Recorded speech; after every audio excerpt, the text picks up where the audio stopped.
เซ็ตศพเซ็ตคางเด้จะให้น้ำมักเฮีย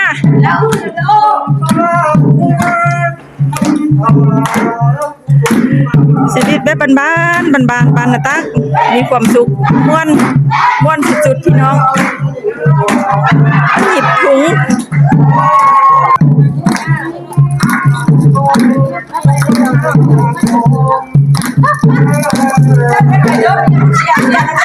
ฟังเสียงสุดพญาเสียงแว่น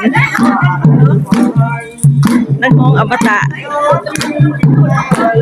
เสียงคนม่วนอยู่ที่วัดสัญลาบ้านนะตักมื้อนี้เป็นมื้อวันสิ้นดับแดงเพิ่นเอาแก่พ่อแม่พี่น้องชาวบ้านนะตักเพิ่น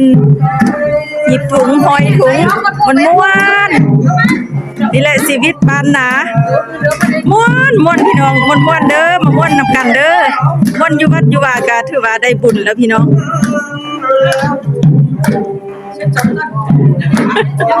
เซ็ตศพเซ็ตคางเด้จะให้น้ำมักเฮีย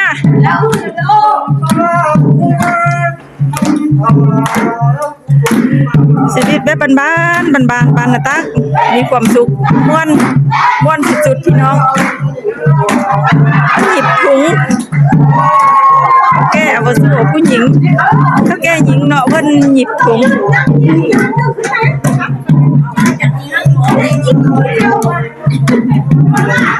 จัดดิจัดทุกคนคนเดียวหอยกับหอยผู้ซอดกับซอดคนซอดกับซอดผู้คนหอยกับหอยผู้คนกระเบิดกับ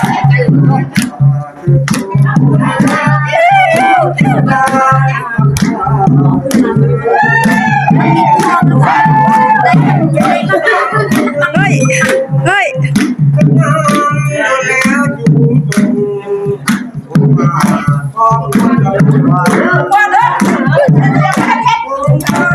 นี่แหละเพิ่นว่าเฒ่าแก่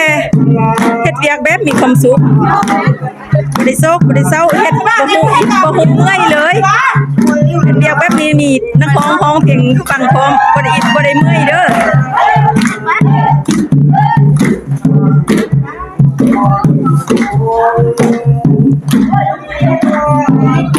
ม่วนนำกันเด้อ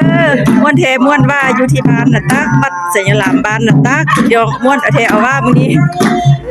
มาม่วนกันมาฟังนำกันเด้อวัดวาการห้องลำทำเพลงได้เอาบุญนำกันพี่น้องเพิ่นห้องเสียงสดแท้ๆเด้อพี่น้องจบแล้ว